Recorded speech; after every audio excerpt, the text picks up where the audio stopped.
O-Level Chemistry, Paper Code 5070, Paper 1, Variant 1, May-June 2014. Question 1. Which statement is not correct? Option A. Air is a mixture. It is correct. Air is mixture of different gases. B. Ammonia is a compound. Yes, it is also correct. Ammonia is compound of nitrogen and hydrogen. Option C. Methane is a compound. Yes, it is also correct. Methane is compound of carbon and hydrogen. D. Seawater is a compound. No, this statement is incorrect. Seawater is mixture of salts and water. So here incorrect statement is statement D, and we have to find out the incorrect statement. So our correct option will be option D, because in option D the statement given is incorrect. Question number 2. A radioactive isotope of carbon has more nucleon than the non-radioactive isotope C612. How many protons, neutrons and electrons could there be in the radioactive isotope of carbon? What is meant by isotope? Isotope means different atoms of same element with same number of protons but different number of neutrons. Now here we have to find out isotope of this carbon 612. Since in isotope number of protons and number of electrons are same, so definitely in the isotope of this carbon number of proton and number of electrons should be 6. Now number of proton and number of electrons 6 is given in A and B, so possible options are A and B. Now second thing, here it is discussed that in isotope number of neutrons are different. Here in this carbon nucleon number is given 12. Nucleon number means sum of proton and neutron. So in this carbon number of neutron will be 12 minus 6, it will be 6. And in isotopes number of neutrons are different. So definitely in the radioactive isotope of carbon number of neutrons should be more than 6. So correct option, option B. Question number 3. Ethylamine gas and hydrogen chloride gas react together to form a white solid, ethylamine hydrochloride. At which position in the tube would a ring of solid white ethylamine hydrochloride form? Here it is given these two gases react together and we get a compound named ethylamine hydrochloride. Now we have to find out the position, we have to find out the location in this tube where this compound will be formed. Here we have both gases and gases diffuse in each other. Now this rate of diffusion depends on their molecular mass. More molecular mass, lesser will be the rate of diffusion. Lesser molecular mass, more will be the rate of diffusion. So first we will check molecular mass of these two gases. Now molecular formula of ethylamine is C2H5NH2. So molecular mass of this compound will be equal to 12 multiplied by 2 plus for one hydrogen mass is 1, so it will be 1 multiplied by 5. For nitrogen here it will be 14 multiplied by 1. For these two hydrogen it will be 1 multiplied by 2. Now just by solving we will get the molecular mass of ethylamine, that is 45. Now in the same way we have calculated molecular mass of HCl.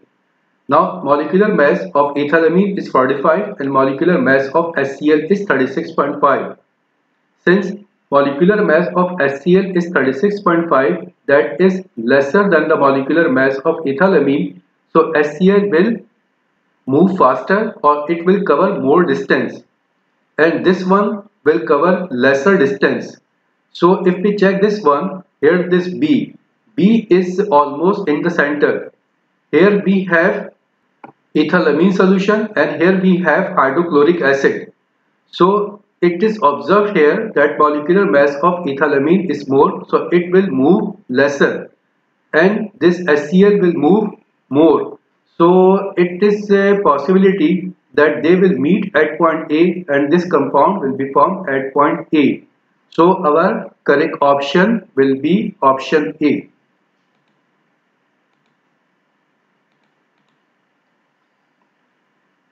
Question number 4. The scheme shows a sequence of reactions starting from compound Y. This compound Y is reacted with nitric acid. We get a gas and a colorless solution. Now this colorless solution is reacted with sodium hydroxide. We get white precipitate. This white precipitate is insoluble in sodium hydroxide.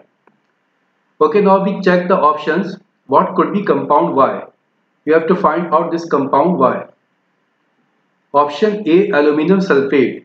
When we will react aluminum sulfate with nitric acid, we will get aluminum nitrate and sulfuric acid. And here it is given that when compound Y is reacted with nitric acid, we get a gas and a colorless solution. But here we didn't get any gas, so option A is incorrect. In option B, C and D, in all the three options, when we will react calcium carbonate or copper carbonate or zinc carbonate with nitric acid, we will get calcium nitrate, carbon dioxide and water. Here we will get a salt, copper nitrate, carbon dioxide and water. And here we will get a salt named zinc nitrate, carbon dioxide and water. Now here we are looking, in all three cases we have a gas, and here it is shown that we have a gas. And second thing, here it is given colorless solution. Now if we check these three, in these three copper nitrate is of blue color, whereas this calcium nitrate and zinc nitrate are colorless. So our possible option will be B and D, because in C we got a colored solution and here it is given colorless solution, so C is also not possible. The only possible options are B and D. Now when this calcium nitrate is reacted with sodium hydroxide, we get calcium hydroxide, and that calcium hydroxide is insoluble in excess of sodium hydroxide. Whereas in D, this zinc nitrate, when it is reacted with sodium hydroxide, we get zinc hydroxide. Now this zinc hydroxide is soluble in excess of sodium hydroxide.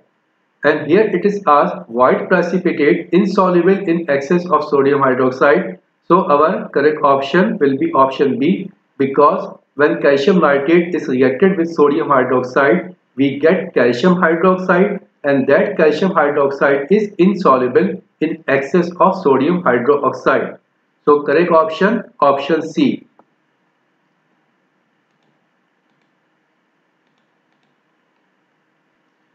Question number 5. Which electronic configurations represent three metallic elements in the same period of the periodic table? Here we have three columns. In the first column element 1, here element 2 and here element 3 is given. Now we check the options. In option A, for element 1, the last orbital electronic configuration is given 7. 7 means total number of electrons in the last orbital is 7. So it belongs to halogen family and halogen members are not metals. So this option is incorrect. Again here element 2, in last orbital number of electrons are 8. So it belongs to inert gases, it is not a metal. Only element 3, where the electronic configuration in the last orbital is 1, it is metal because it belongs to 1A group, and 1A group members are called alkali metals. So here this option is incorrect. In option B, in element 1, we have 1 electron in the last orbital, in 2 also 1 electron, in 3 also 1 electron. So in all the elements, element 1, 2 and 3, in last orbital electronic configuration is 1. And 1 means it belongs to 1A group. And 1A group members are metal. So all these three are metals. But here the question is asked, three metallic elements in the same period. These three metals belongs to 1A group, means these three elements belong to same group, 1A group. They does not belong to same period. They belong to same group. That's why this option is incorrect.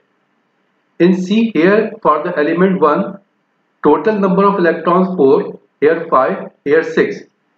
For total number of electrons 4, if we check the periodic table, it is beryllium. For total number of electrons 5, it is boron. For total number of electrons 6, it is carbon.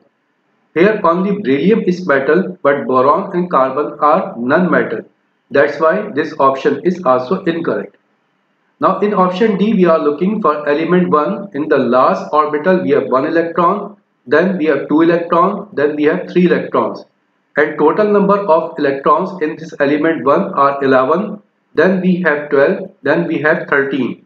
Now if we check the periodic table again, for 11 it is sodium, for 12 it is magnesium, for 13 it is aluminum.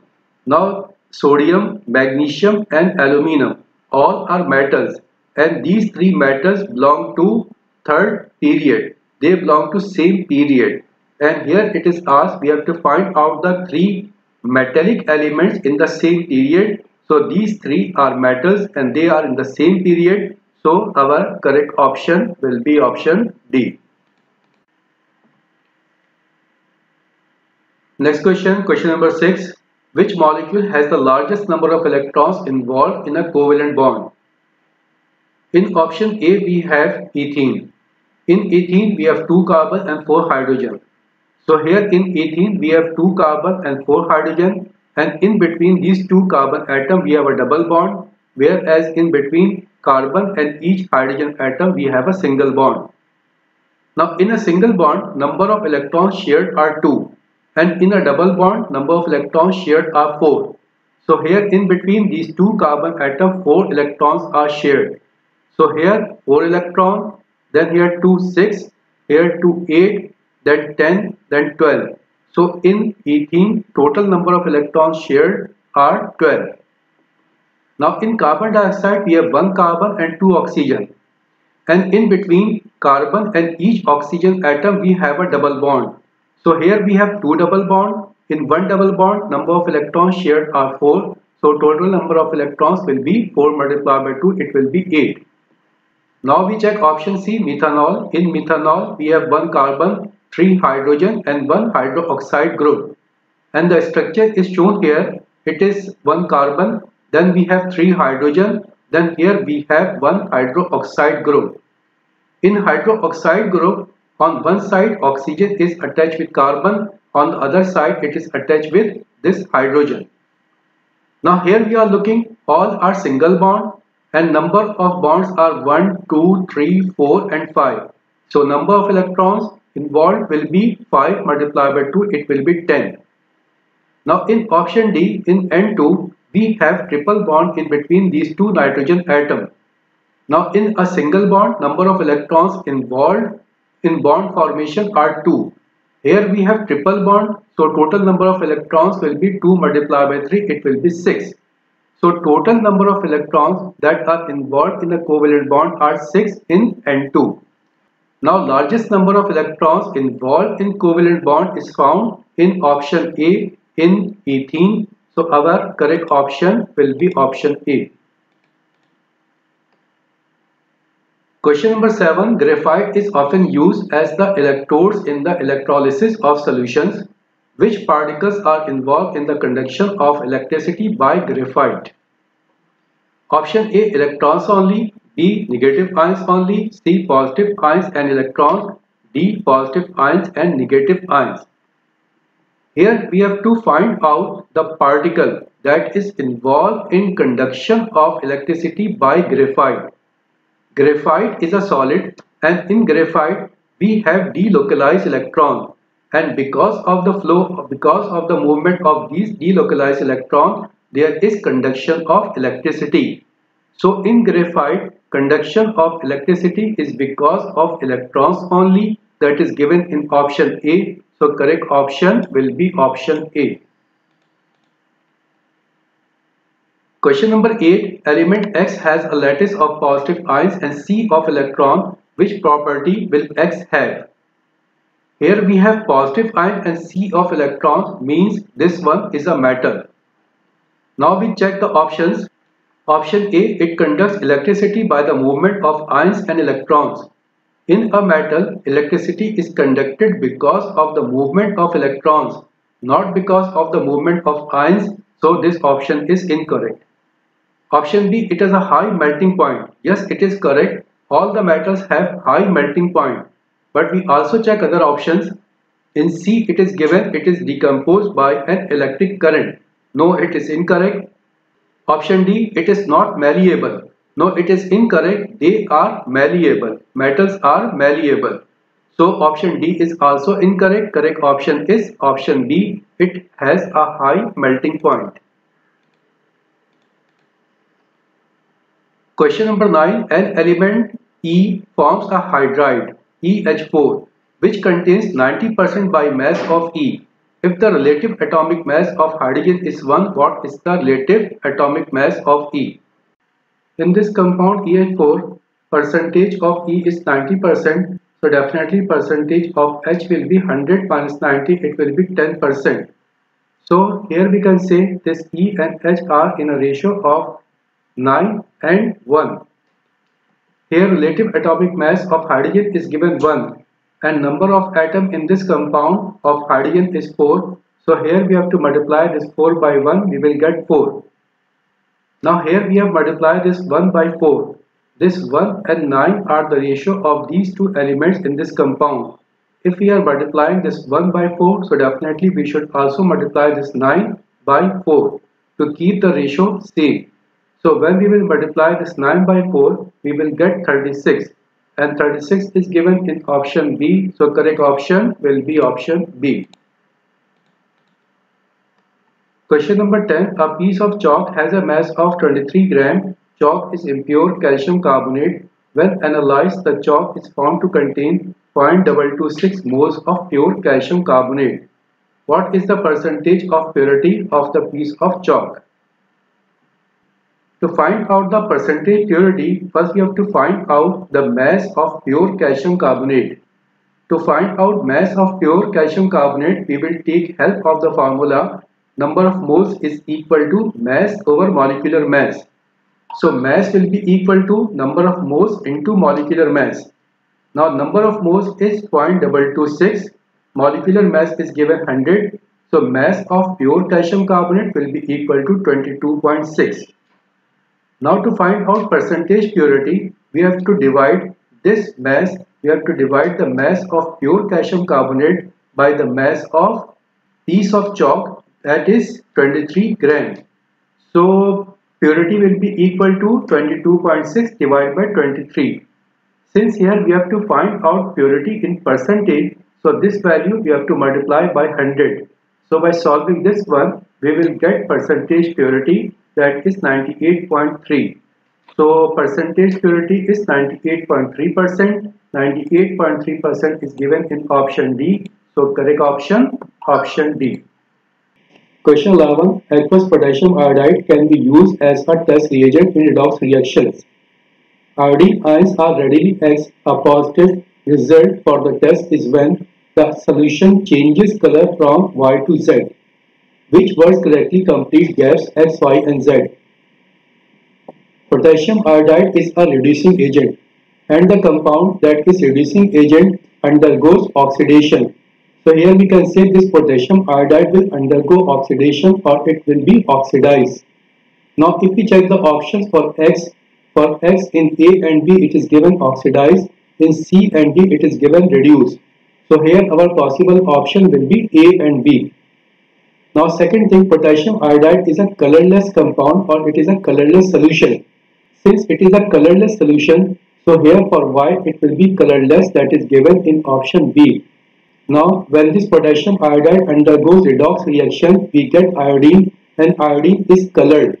Now colored brown is given in option B. So our correct option will be option B. This X it is oxidized, for Y it is colorless. And after the reaction we get iodine and this iodine is colored. So our correct option will be option B.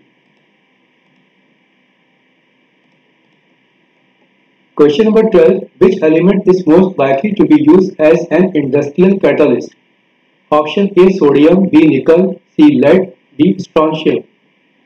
We have studied that for hydrogenation, for conversion of vegetable oil to vegetable ghee, we use nickel as a catalyst and nickel is given in option B. So definitely our correct option will be option B.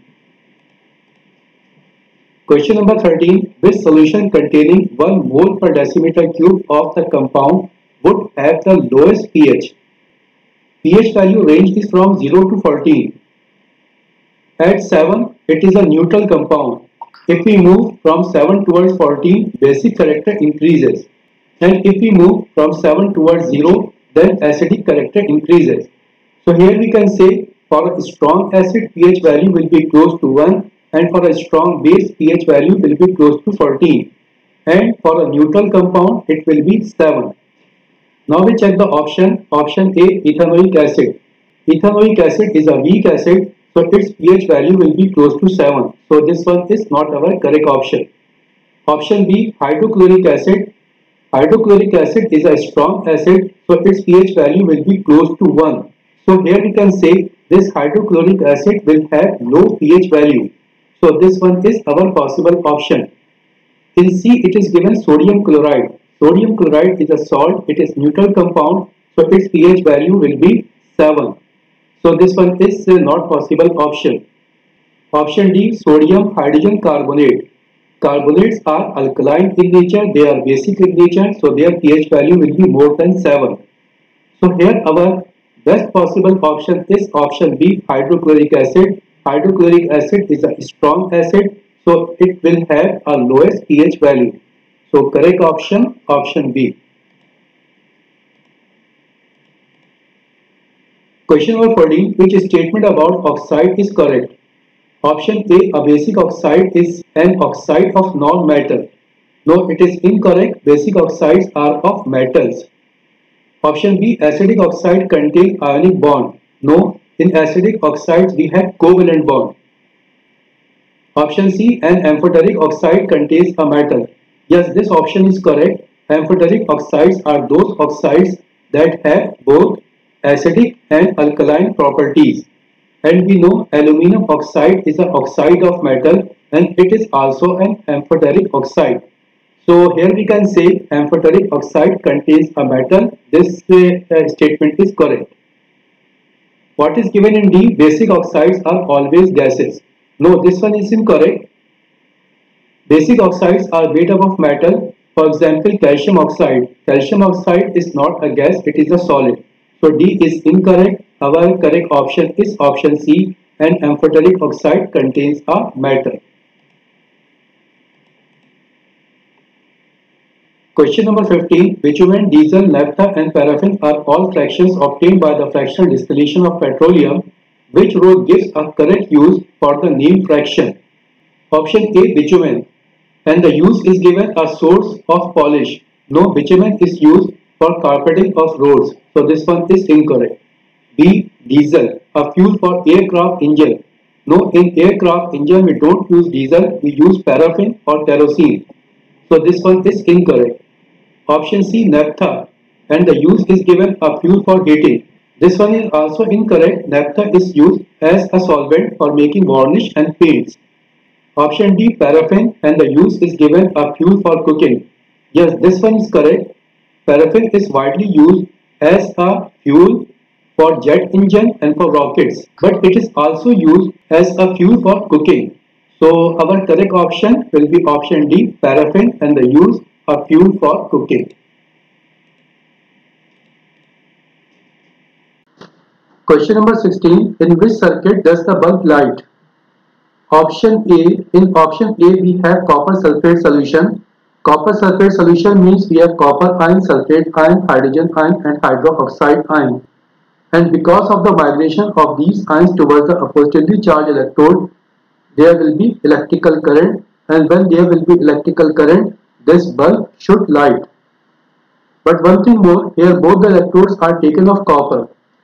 Let us suppose one is this one is anode, second one is cathode. In the solution we have copper ion. These copper ion will migrate towards the cathode, and at the cathode they will gain 2 electrons and it will be converted to copper atom. Since copper ion is migrating from the solution towards the cathode, in the solution copper ion concentration will be decreased. Now to balance this concentration of copper ion, copper from the anode, it will convert to copper ion and it will be mixed in the solution. So gradually this copper anode will going to decrease, and after a certain amount of time this copper electrode will vanish. There will be no more copper anode. When there will be no anode, means there will be no electrode, then the transference of ions or migration of the ions will be stopped, so the bulb will not light in option A. Now we check option B. In option B we have sodium chloride solid form. When sodium chloride is in solid form, it will not conduct electricity because for the conduction of electricity there should be ion. But in solid there is no ion, so there will be no conduction of electricity and the bulb will not light. In option C we have ethanol, and ethanol is an organic compound. In option C we have an organic compound, and organic compound do not dissociate into its ion, so there will be no ion. Since there is no ion, so there will be no conduction of electricity. In D we have sulfuric acid. Sulfuric acid means here we have hydrogen ion and sulfate ion. It is aqueous solution, so definitely we will also have hydroxide ion. Now these ions can migrate towards the positively charged electrode, and when they will migrate towards the positively charged electrode, there will be conduction of electricity, and when there will be conduction of electricity, this bulb will light. So here our correct option will be option D. Question number 17. An element is in the period 3 and group 7 of the periodic table. Which statement about the element is correct? Option A, the element will form 1 plus ion. No, this one is incorrect. Group 7 members, they gain 1 electron and they convert to minus 1 ion. Here it is given 1 plus, it is incorrect. They will convert to 1 minus ion. So A is incorrect. B, the element will have 3 electrons in the outer shell.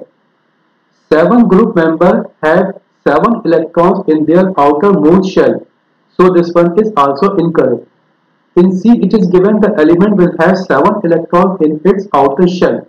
Yes, definitely it is correct. In the outermost shell of 7A group, number of electrons are 7. So this option, option C, is correct option. Question number 18. The table contains information about the physical properties of the elements chlorine, copper and iron. Here we have element chlorine, copper and iron, and here melting point and boiling points are given. In the table above, what are the correct values of W, X and Y? Melting point of chlorine is given minus 101 and boiling point we have to find out. One thing we know, at room temperature chlorine is a gas. So definitely boiling point of chlorine should be less than 25 degrees centigrade, that is room temperature. Now if we check the option for W, here we are looking in A, B and C, temperature is given minus 34 and here in D it is given 445. It should be less than room temperature, so definitely our correct option will be minus 34 degrees centigrade. Now minus 34 degrees centigrade is given in option A, B and C, so possible option will be A, B and C. Now we check this X. Here melting point of chlorine is minus 101 and for iron it is 1539. So definitely melting point of copper should be in between minus 101 and 1539. Now we check X. In X we are looking in A and B, temperature 1083 is in between minus 101 and 1539. So our possible option will be A and B. Because in C and D temperature is given 2887, that is more than the melting point of iron, so it could not be our possible option A and B. Now we check Y. Here boiling point of copper is given 2582. So definitely boiling point of iron should be more than boiling point of copper. Now if we check option A and B, in B we are looking at boiling point of Y is given 2887, that is more than 2582. So definitely our correct option will be option B. W is minus 34, X is 1083 and Y is 2887. So correct option, option B. Question number 19. Petroleum is separated into fractions by fractional distillation. Which fraction distills off at the highest temperature? Option A, diesel, B, paraffin, C, lubricating oils, D, petrol. Here our correct option is option C, lubricating oils. lubricating oils have highest temperature as compared to diesel, paraffin or petrol? So correct option C. Question number 20. Ammonia is made by a reversible reaction between nitrogen and hydrogen. What is the effect of increasing the pressure in the process? Here we have chemical reaction. In this chemical reaction we are looking, it is reversible reaction and it is in equilibrium state. At equilibrium state, on the reactant side we have 1 mole of nitrogen and 3 mole of hydrogen, and on the product side we have 2 mole of ammonia. So here we are looking on the reactant side, number of moles are more as compared to on the product side. On the reactant side, total number of moles are 4. On the product side, total number of moles are 2. So if we increase the pressure at equilibrium, what will happen? The reaction will proceed in that direction where we have lesser number of moles. Now lesser number of moles are on the product side, so definitely this reaction will proceed in the forward direction. Okay, now we check the options. Option A, less heat is produced. Option B, more ammonia is formed. C, more nitrogen is present at equilibrium. Option D, the reaction slows down. Here our correct option is option B, more ammonia is formed, because of the fact that on the product side we have lesser volume, we have lesser number of moles. On the reactant side we have greater number of moles. So when we will increase the pressure, the reaction will proceed in that direction where we have lesser number of moles, where we have lesser volume. So here the reaction will proceed in the forward direction and we will get more ammonia. So our correct option will be option B. Question 21. Aqueous copper sulfate is electrolyzed using copper electrodes. The current is constant and the anode positive electrode is made at regular intervals. Which graph is obtained when the mass of the anode is plotted against time? Here we have aqueous copper sulfate. Aqueous copper sulfate means we have copper sulfate solution. So from copper sulfate solution we will have copper ion and sulfate ion. When it is aqueous solution, so aqueous means it is water. So from water we will have hydrogen and hydroxide ion. Now what reaction is taking place here? Here we have two electrodes. Both electrodes are made up of copper. This one is of copper, this one is also of copper. This copper electrode is connected with the positive terminal, so this one is anode. And this copper electrode is connected to negative terminal, so this one is cathode. This one positively charged, this one negatively charged, this one anode, this one cathode. Now copper ion are positively charged, so copper ion will migrate towards the negatively charged electrode, and at the negatively charged electrode they will gain 2 electrons, and after gaining 2 electrons it will be converted to copper atom. Now when copper ion is migrating towards the cathode, in the solution copper ion concentration is decreasing. Now to balance this deficiency of copper ion, from this anode copper will be converted to copper ion and this copper ion will be mixed in the solution.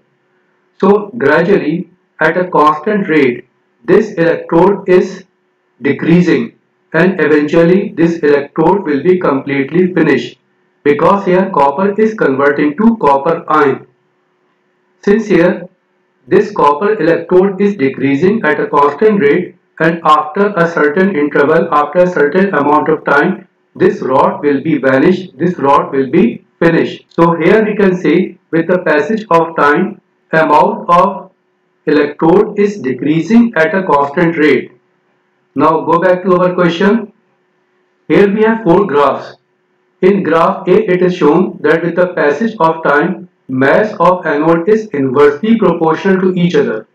Here it is shown with the passage of time mass of anode is increasing. In C it is shown with the passage of time mass of anode is decreasing at a constant rate. Here in D it is shown with the passage of time mass of anode is increasing at a constant rate starting from 0.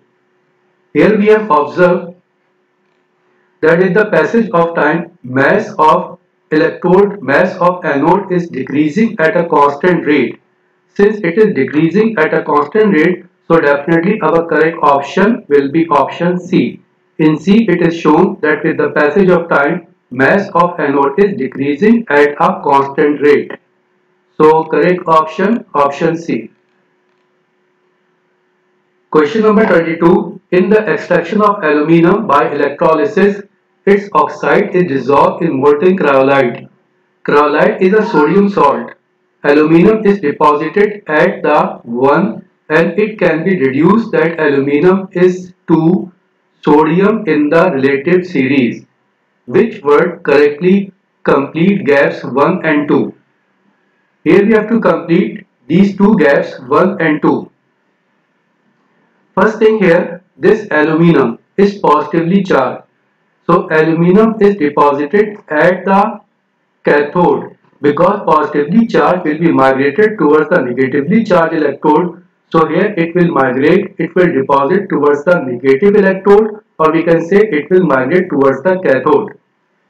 Now towards the negative electrode is given in option C and D. So possible options are C and D. Now what about the reactivity of aluminum as compared to sodium? If we check reactivity series, here it is sodium and here it is aluminum. So aluminum is below sodium in reactivity series. So reactivity of aluminum is less than sodium. Now below is given in option D. So our correct option will be option D. Aluminum will migrate towards the negative electrode and in reactivity series it is below sodium. So correct option, option D. Question number 23. Which substance is not a raw material used in the manufacture of sulfuric acid? Option A air, B sulfur, C sulfur dioxide, D water. First we check what are the steps to prepare sulfuric acid in contact process. In contact process we react sulfur and oxygen to get sulfur dioxide. So here we are reacting sulfur and oxygen from the air. So here we can say air and sulfur are used as a raw material. So these two are not our possible option. In option C we are looking sulfur dioxide. In this reaction sulfur dioxide is produced. This sulfur dioxide is reacted with oxygen and we get sulfur trioxide. So here we can say here sulfur dioxide used is not a raw material. This sulfur dioxide is produced during the reaction. So this one is our possible option. In D it is given water. Here sulfur trioxide obtained is reacted with sulfuric acid and we get oleum. Now this oleum is reacted with water and we get sulfuric acid. Here water is not produced during the reaction. So here we can say this water is also a raw material. Air, sulfur and water are raw material that are used in manufacturing of sulfuric acid in contact process. Only sulfur dioxide is not a raw material during preparation of sulfuric acid in contact process. So our correct option will be option C. Question number 24. A student mixed together aqueous solution of Y and Z, a white precipitate form, which could not be Y and Z. When we react hydrochloric acid and silver nitrate, we get silver chloride and nitric acid. Now silver chloride is of white precipitate, so A is not the possible option. In B, hydrochloric acid and sodium nitrate. When we will react hydrochloric acid and sodium nitrate, we will get sodium chloride and nitric acid. Now sodium chloride is soluble in water, so we will not get white precipitate in option B. So possible option is option B. In C, sodium chloride is reacted with lead nitrate. When we will react sodium chloride with lead nitrate, we will get lead chloride and sodium nitrate. Now again this lead chloride is of white precipitate, so this one is also not a possible option. When we will react sodium chloride with silver nitrate, we will get silver chloride and sodium nitrate. Silver chloride is of white precipitate, so here option A, C and D are not the possible option. The only possible option is option B, hydrochloric acid and sodium nitrate. We will get sodium chloride that is of not white precipitate. Question number 25. Which property would all the hydrogen compounds of the group 7 elements possess? Option A, be covalent. Yes, this one is correct option. Because when hydrogen reacts with group 7, there is transference of electron, and the bond that is formed because of transference of electron is called covalent bond. So this option is our possible option. Option B solids at room temperature. No, it is not correct. For example, when hydrogen reacts with chlorine, we get hydrogen chloride, and hydrogen chloride is a gas. So B is incorrect. Option C, form alkaline aqueous solution. This one is also incorrect. When hydrogen reacts with 7A group, it forms acidic solution, not alkaline. D, conduct electricity when molten.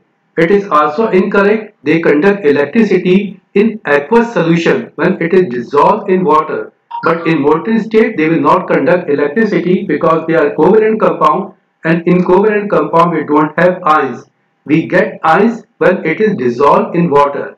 So D is also incorrect. Correct option, option A, B, covalent. Question number 26. Which particle is found in iodine vapor?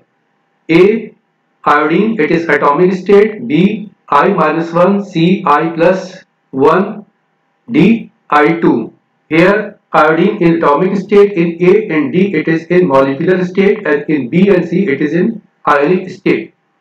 Iodine is an active metal. It cannot survive in atomic state. One iodine atom will react with another iodine atom and it will be converted to iodine molecule. So iodine vapor means iodine molecule, and iodine molecule is given in option D. So correct option will be option D. Question number 27. What suggests that metal M is not in group 1 of the periodic table? Option A, M has a bright silvery appearance and is good conductor of electricity. Yes, it is correct. Metals are good conductor of electricity. So also the metals that are in group 1 are also good conductor of electricity. So A is correct statement. B, M is a hard and difficult to cut. Generally, metals are hard and difficult to cut, but the metals of group 1 are not hard and it is very easy to cut. As an example, sodium.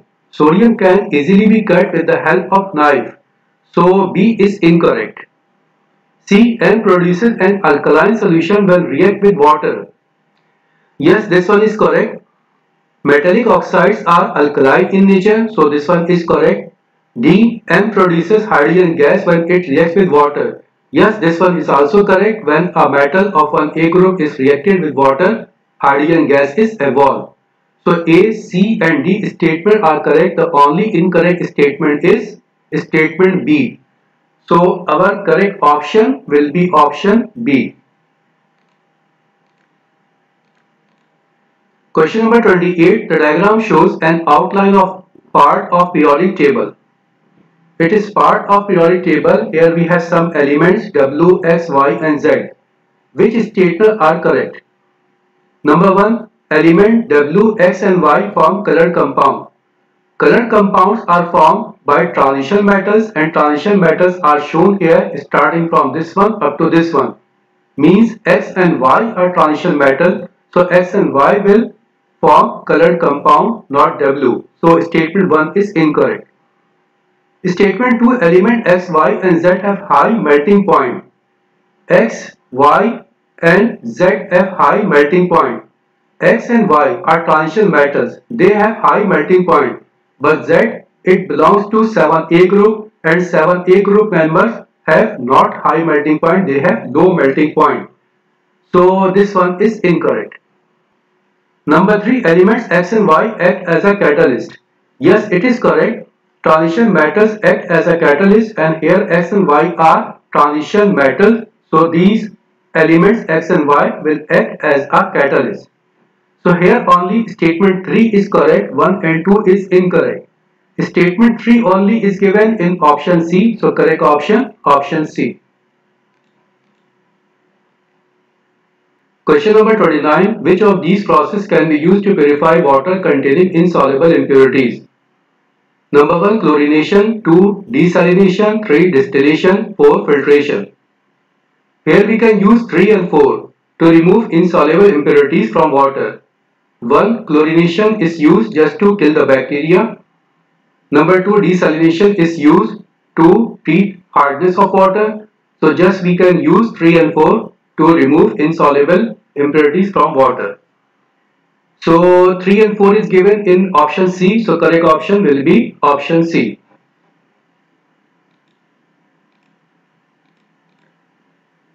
Question number 30. Which metal can react rapidly with steam but reacts very slowly with cold water? Option A, calcium, B, copper, C, iron, D, potassium. Calcium and potassium are highly reactive. So calcium and potassium will not only react with steam but also it will react with cold water very rapidly. Option B, copper. Copper is very less reactive. So copper will not react with water. Now we check option C. In option C we have iron. Iron is also very less reactive metal, but it is more reactive than hydrogen. So iron will react with cold water, but this reaction will be very slow. So here our correct option will be option C, iron. Iron will react rapidly with steam, but react slowly with cold water. So correct option, option C. Question 31. A hydride is a compound containing only two elements, one of which is hydrogen. Which element can form the greatest number of different hydrides? Option A, carbon, B, chlorine, C, nitrogen, D, oxygen. Here correct option is option A. And in organic chemistry we have studied hydrocarbons. Hydrocarbons are alkane, alkenes and alkynes. In alkane, alkenes and alkynes we have only carbon and hydrogen. So we can say alkane, alkene and alkynes are hydrides. And in these hydrides there is not fixed number of compound. With the increase in number of carbon and number of hydrogen atom, we will get the new compound, we will get the new member of that homologous series of that family. So here we will get greatest number of hydrides with element carbon. So here correct option is option A. Question number 32. What is not essential for photosynthesis? Option A, carbon dioxide, B, sugar, C, light, D, water. In photosynthesis, carbon dioxide and water reacts in presence of sunlight and we get glucose and oxygen.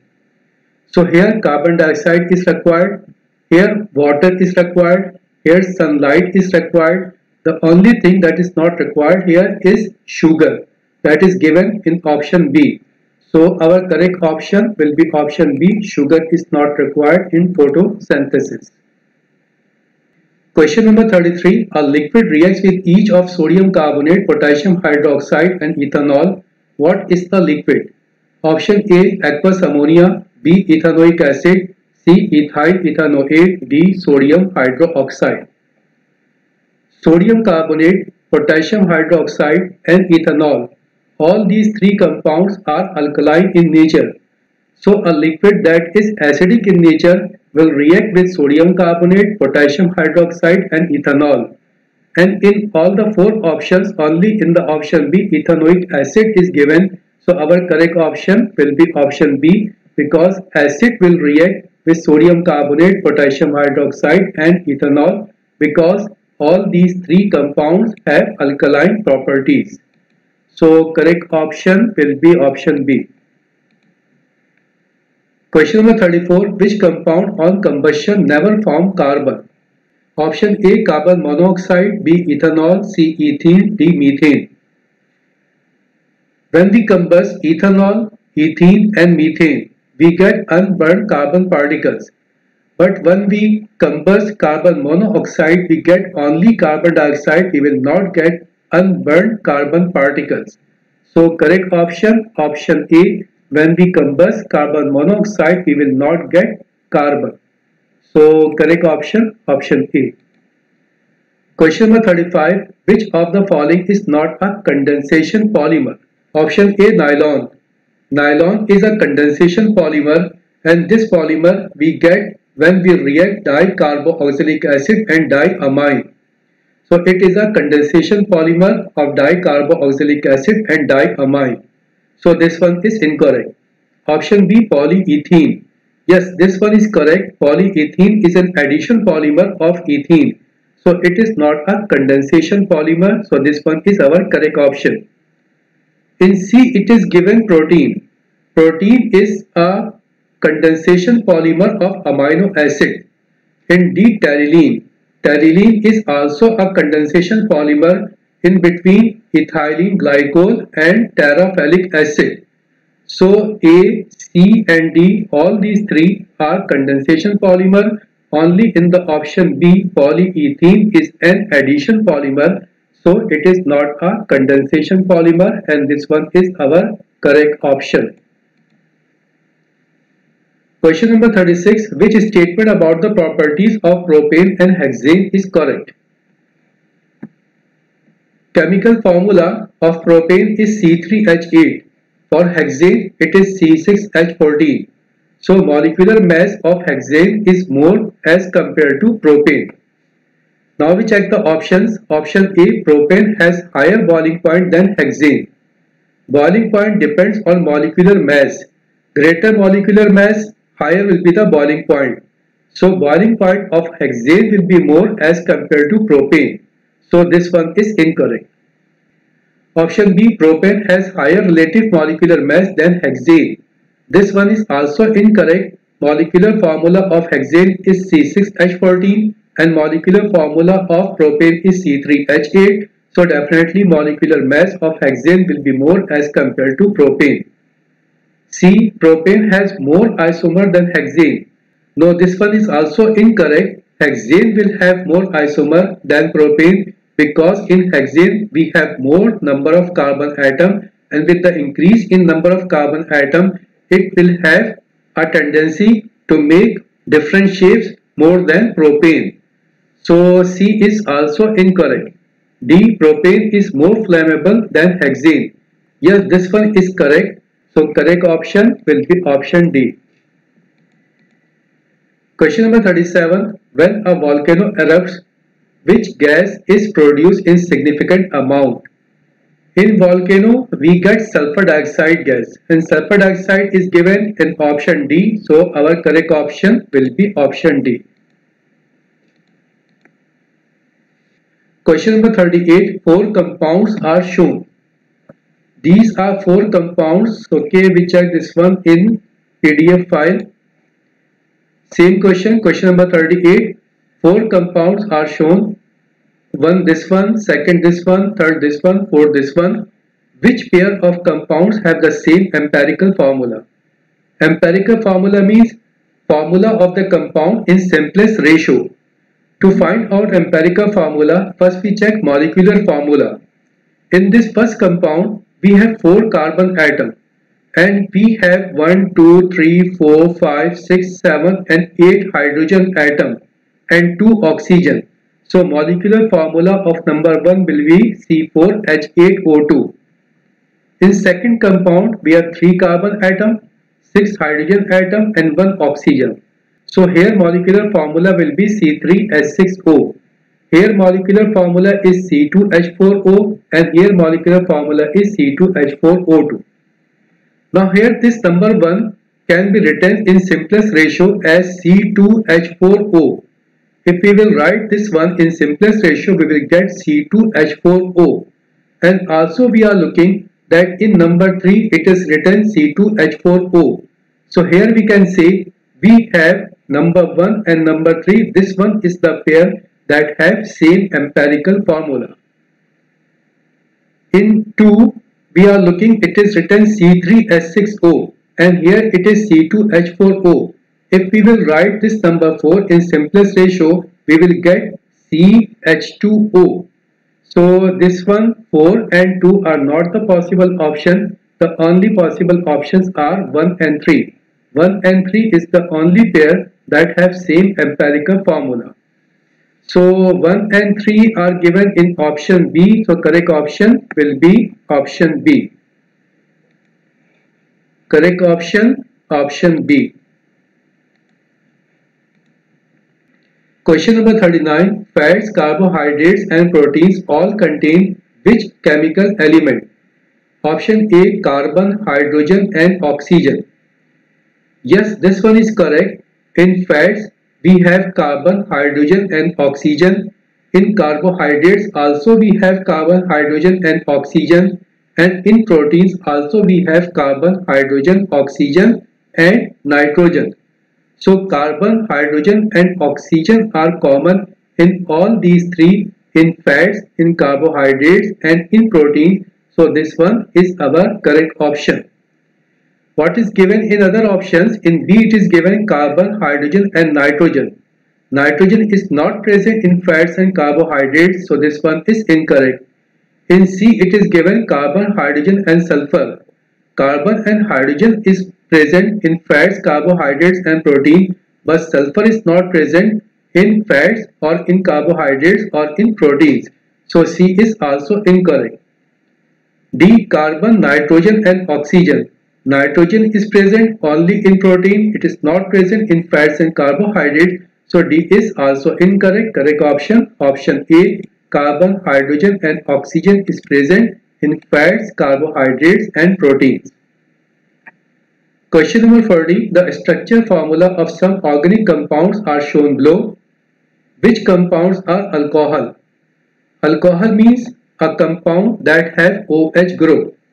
Now if we check the options, if we check the compounds, in number 1 we are looking, we have OH group. So this one is an alcohol. In number 2 we are looking, here we have OH group. So this one is also an alcohol. In number 3 we are looking, here we have OH group. Also here we have OH group. So this one is also an alcohol. Here we are looking this one. This one is complete. It is COOH group. It is not OH group. It is COOH group, and this COOH group is called oxalic acidic group. So this one is not alcohol. So alcohol is 1, 2 and 3. 1, 2 and 3 is given in option C. So correct option will be option C.